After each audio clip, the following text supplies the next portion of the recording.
ভোলা সরকারি কলেজ শিক্ষকদের সাথে জেলা ছাত্রদলের নবগঠিত কমিটির সৌজন্য সাক্ষাৎ ও মতবিনিময়। ভোলা জেলা ছাত্রদলের নবগঠিত আংশিক কমিটির নেতৃবৃন্দ ভোলা সরকারি কলেজের শিক্ষকবৃন্দের সাথে এক সৌজন্য সাক্ষাৎ ও মতবিনিময় সভায় মিলিত হয়েছেন। আজ মঙ্গলবার ভোলা সরকারি কলেজের শিক্ষক মিলনায়তনে এই সাক্ষাৎ অনুষ্ঠিত হয়। এতে নেতৃত্ব দেন ভোলা জেলা ছাত্রদলের নবগঠিত কমিটির নবনির্বাচিত সভাপতি আবদুল্লাহ রাসেল এবং সাধারণ সম্পাদক নূর মোহাম্মদ রুবেল। সৌজন্য সাক্ষাৎকালে ছাত্রদল নেতৃবৃন্দ কলেজের সম্মানিত শিক্ষকদের ফুলেল শুভেচ্ছা ও সম্মান জানান। পরে তারা শিক্ষকদের সাথে এক দীর্ঘ ও আন্তরিক মতবিনিময় সভায় অংশ নেন। সভায় ভোলার সর্বোচ্চ বিদ্যাপীঠ ভোলা সরকারি কলেজের শিক্ষার সার্বিক পরিবেশ, মান উন্নয়ন এবং সাধারণ শিক্ষার্থীদের বিভিন্ন যৌক্তিক অধিকার, সুযোগ সুবিধা ও সমস্যা নিয়ে বিস্তারিত আলোচনা করা হয়।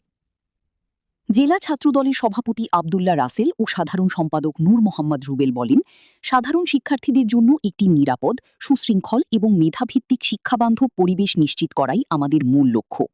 কলেজের শিক্ষার্থীরা যাতে তাদের ন্যায্য অধিকার ও সব ধরনের সুযোগ সুবিধা পায় সে বিষয়ে ছাত্রদল সবসময় সাধারণ ছাত্রদের পাশে থাকবে। তারা কলেজের শিক্ষার পরিবেশ বজায় রাখতে শিক্ষকদের সার্বিক সহযোগিতা কামনা করেন। ভোলা সরকারি কলেজের শিক্ষকরা ছাত্রদলের নতুন কমিটিকে স্বাগত ও অভিনন্দন জানান।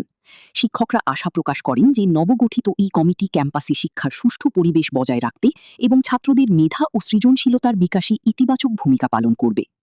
সৌজন্য সাক্ষাৎ ও মতবিনিময় সভায় ভোলা জেলা ছাত্রদলের অন্যান্য পদস্থ নেতৃবৃন্দ এবং ভোলা সরকারি কলেজের বিভিন্ন বিভাগের শিক্ষক মণ্ডলী উপস্থিত ছিলেন। আপনারা জানেন যে গত 2রা মে আমাদের ভোলা জেলা ছাত্রদল নবগঠিত যে কমিটি ঘোষণা করা হয়েছে, কমিটিকে আজকে আমাদের ভোলা সরকারি কলেজের পক্ষ থেকে স্বাগত জানানো হয়েছে। স্বাগত জানানোর মাধ্যমে আমরা চেষ্টা করেছি যে আমরা কলেজের সাধারণ শিক্ষার্থীদের সাথে আমাদের যে ভোলা জেলা ছাত্রদল হবে সাধারণ শিক্ষার্থীদের সংগঠন। এটা একদম ছাত্রদলের প্রতিষ্ঠাকালীন থেকে ছাত্রদল সাধারণ শিক্ষার্থীদের সংগঠন।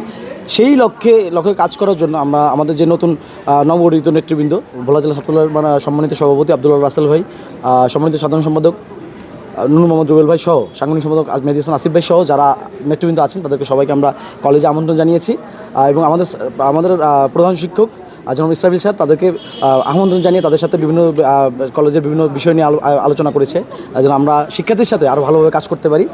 এই আশা করি আজকের এই সাথে সাথে আমাদের আজকের এই সবার মাধ্যমে আগামী দিনে শিক্ষার্থীদের মাধ্যমে আমাদের যে সেতু বন্ধনটা আরও মজবুত হবে।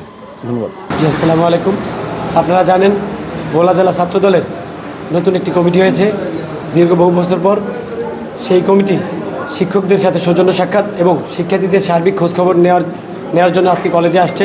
কলেজ ছাত্রদল নেতৃবৃন্দ তাদেরকে সংবর্ধনা জানিয়েছে, এবং কলেজ প্রশাসনের সাথে আমাদের জেলা নেতৃবৃন্দ সাক্ষাৎ করেছে কিভাবে শিক্ষার্থীদের সংকট সমস্যা এবং শিক্ষার মান উন্নয়ন করা যায় এবং জেলা ছাত্রদলের পক্ষ থেকে যা যা সহযোগিতা করার অপশন রয়েছে সেই প্রত্যয় তারা ব্যক্ত করেছে। এবং কলেজ প্রশাসন থেকে একটি বাসের ব্যাপারে অনুরোধ করা হয়েছে। অনুরোধ বলতে গেলে ভোলা সরকারি কলেজে ইতিমধ্যে একটি নতুন বাস আসতেছে, এর বাইরেও বিএনপির পক্ষ থেকে যদি কোনো সুযোগ থাকে সেই ব্যাপারে আহ্বান জানিয়েছে। এবং ভোলা জেলা ছাত্রদলের নেতৃবৃন্দ সেই ব্যাপারে আমাদের এমপি মহোদয় এবং ভোলা জেলা বিএনপির আহ্বায়ক আলহাজ গোলাম নবী আলমগীর এবং সদস্য সচিব রাইসুল আলমের সাথে আলাপের কথাও ব্যক্ত করেছে। ধন্যবাদ।